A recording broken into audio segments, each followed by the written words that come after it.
Temperature dependence of rate constant,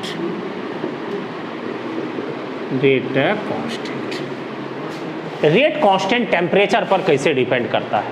तो इस temperature dependence के बारे में कह सकते हैं कि अगर 10 डिग्री सेंटीग्रेड टेम्परेचर को बढ़ाया जाता है या 10 डिग्री सेंटीग्रेड का अगर टेम्परेचर डिफरेंस होता है तो या हम लोग कह सकते हैं डिफरेंस मतलब हो गया कि टेम्परेचर अगर 10 डिग्री इंक्रीज किया गया तो ऐसी स्थिति में रेट कांस्टेंट का मान 2 टाइम्स और 3 टाइम्स मतलब 2 गुना या 3 गुना हो जाता है। तो हम लोग जानते हैं सीधे तौर पर कि रेट ऑफ रिएक्शन किससे जुड़ा हुआ? रेट कांस्टेंट से। तो अगर रेट कांस्टेंट प्रभावित होगा तो रेट ऑफ रिएक्शन भी प्रभावित होगा।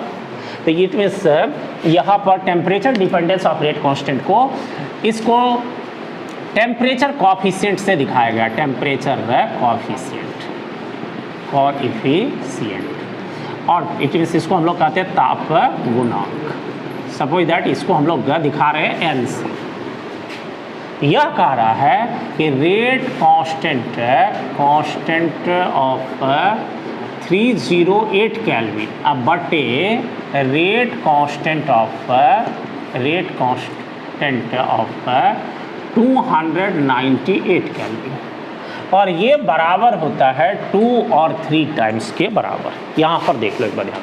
बात तो हम लोग क्या कर रहे हैं कि 10 डिग्री सेंटीग्रेड टेम्परेचर इंक्रीज की बात कर रहे हैं, लेकिन 10 डिग्री टेम्परेचर इंक्रीज का मीनिंग क्या है कि 10 डिग्री सेंटीग्रेड पर रिएक्शन हो रहा है तो अब हम लोग 20 डिग्री सेंटीग्रेड पर निकाल रहे हैं। अगर 20 पर हो रहा है तो 30 पर निकाल रहे हैं। इट मीन्स यहाँ पर भी कितने का डिफरेंस हो गया? 10 डिग्री सेंटीग्रेड का। लेकिन यहाँ पर ये टेम्परेचर कि एक समान बात है कि अगर 50 डिग्री सेंटीग्रेड से हम लोगों को 60 डिग्री सेंटीग्रेड टेम्परेचर करना है तो उस समय में जो उष्मा की आवश्यकता होगी, और 0 डिग्री से 10 डिग्री सेंटीग्रेड जब करना है तब जो उष्मा की आवश्यकता हो, दोनों में अंतर होगा। क्यों? अगर कोई वस्तु ठंडी है और उसको जस्ट हम लोग गर्म करेंगे, 10 डिग्री सेंटीग्रेड तक टेम्परेचर लाएंगे तो उस समय में जो उष्मा की आवश्यकता होगी, और जिसका टेम्परेचर 50 तक चला गया उसको 60 तक ले जाना है, तो समान बात समझ सकते हो कि निश्चित रूप से 50 से 60 करने में कम उष्मा की आवश्यकता होगी। तो यहाँ पर जो ये रेट कांस्टेंट 10 डिग्री सेंटीग्रेड तापांतर की बात हो रही है, ये मुख्य रूप से कैलकुलेशन जो है वह तुमको वह है 298 केल्विन और 308 केल्विन, 298 और 308, ये 10 डिग्री सेंटीग्रेड के डिफरेंस पर मुख्य रूप से यह प्रयोग था, यह कैलकुलेशन था। तो अब देखो यहाँ तो हम लोग कह सकते हैं n बराबर जो रेट कांस्टेंट ऑफ 308 है और रेट कांस्टेंट 298 केल्विन, तो हम लोगों को यह है रेट कांस्टेंट ऑफ 308 केल्विन, अब बाय हो गया तुमको रेट कांस्टेंट ऑफ 298 के, और यह हो गया तुमको 2 और 3 टाइम्स। अब इसको तुम अगर क्रॉस मल्टीप्लिकेशन कर दो तो हम लोग यहाँ पर क्रॉस मल्टीप्लिकेशन मान लो, इसको 2 या 3 गुना हम लोग मान रहे हैं, हम लोग इसको क्रॉस मल्टीप्लिकेशन करते हैं तो यहाँ ऐसे भी कह सकते हैं rate constant of 308 kelvin is equal to 2 और 3 टाइम्स हो गया तुमको रेट कांस्टेंट ऑफ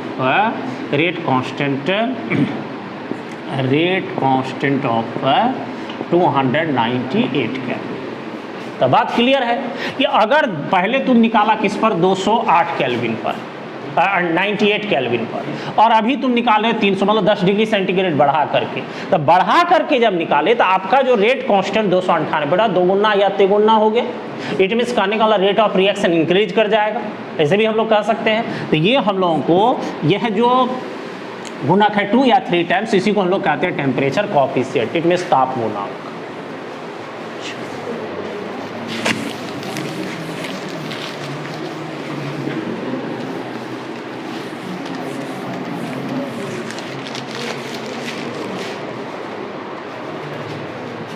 देखो अब फिर हम लोग आगे इसी में देखते हैं अर्हेनियस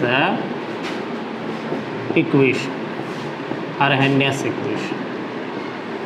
अब देखिए यहाँ पर अर्हेनियस साहब जो है वह यह इक्वेशन ताप वृद्धि ताप वृद्धि तथा रेट कांस्टेंट, इसमें रेट कांस्टेंट के बीच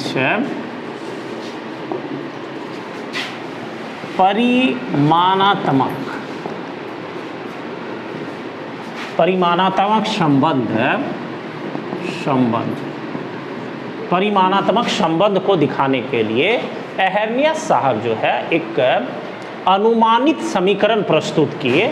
इस अनुमानित समीकरण को ही हम लोग एहर्नियस इक्वेशन कहा जाता है। इसका मतलब हो गया कि ये भी तुमको टेम्परेचर की वृद्धि और रेट कांस्टेंट इस दोनों में रिलेशन को शो कर रहा है।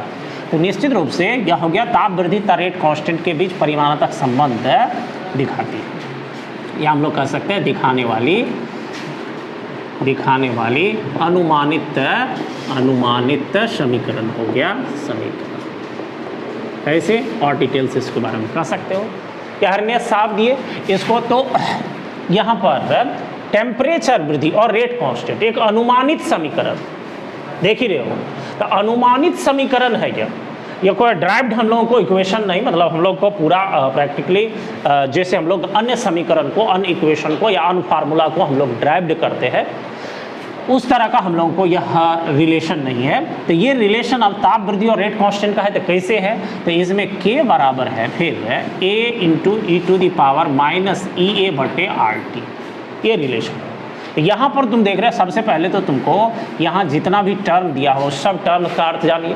तो सबसे पहले हो गया k, तो इसके बारे में सबको जानते हैं, रेट कांस्टेंट हो गया, रेट कांस्टेंट ऑफ रिएक्शन। उसके बाद हम लोग देख रहे हैं a, इसको कहा जाता है फ्रीक्वेंसी फैक्टर।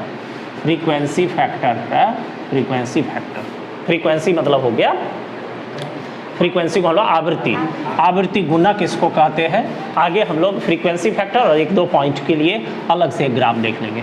उसके बाद फिर EA हो गया, इसको हम लोग कहते हैं सक्रियन ऊर्जा, या इसी को कहा जाता है एक्टिवेशन एनर्जी ये टर्म। और उसके बाद तुमको R जो है यह गैस कांस्टेंट है, यह गैस कांस्टेंट हो गया, और T तुम्हारा टेम्परेचर हो गया, टेम्परेचर। अब देखो यहाँ पर इस समीकरण के हम लोग अन्य फॉर्म के बारे में भी अगर देखें तो यहाँ ln के फॉर्म में हम लोग दिखाते हैं। तो ln k बराबर हो जाएगा ln A माइनस EA बटे RT, या ln के फॉर्म में होगी। यह एक्सपोनेंशियल फॉर्म है या ln का फॉर्म है, और इसको लॉग में भी बदल सकते हैं। तो इतना तो सबको मालूम ही है कि ln को अगर लॉग में बदलेंगे तो 2.303 से मल्टीप्लाई करेंगे, इसको हम लोग log k is equal to 2.303 log a और माइनस EA बटे RT, इतना हम लोग कर सकते हैं। तो इसमें जो रिलेटेड टर्म्स है हम लोगों के पास, उसमें अगर हम लोग देखते हैं तो दोनों तरफ, इस दोनों टर्म्स को हम लोग एक तरफ कर दें तो 2.303 लॉग k, और ये हम लोग इधर लाते हैं तो 2.303 लॉग a और बराबर माइनस EA बटे इधर हो गया RT। अगर हम लोग 2.303 इसमें कॉमन ले लेते हैं तो यह हो गया log k माइनस हो गया log a is equal to minus EA बटे RT, इतना। अब देखो इधर मल्टीप्लाई डिवाइड में हो जाएगा तो log k minus log a is equal to minus EA बटे 2.303 इंटू RT हो जाएगा। अब इसी में log k बराबर हम लोग इसको उधर ले जाए तो माइनस EA बटे 2.303 इंटू RT, और बराबर हो जाए प्लस हो जाएगा तुमको log a। यहाँ पर इस चीज़ को ध्यान, ये वाला। अभी देखो इसमें तुमको ये तो एक्सपोनेंशियल फॉर्म है मूल इक्वेशन का भाग, उसके बाद ln के टर्म में तुमको ये फॉर्म हो गया, log के टर्म में ये फॉर्म हो गया। ठीक है, पहले इसका बेसिक, फिर हम लोग ग्राफ से इसको समझते हैं।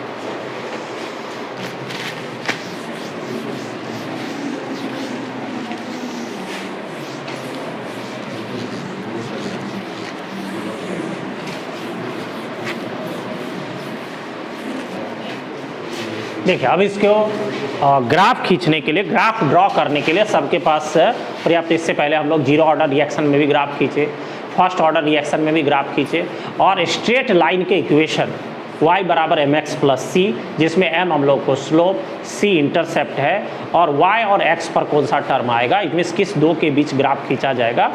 तो इसको हम लोग first order zero order reaction दोनों में एक्सप्लेन किए।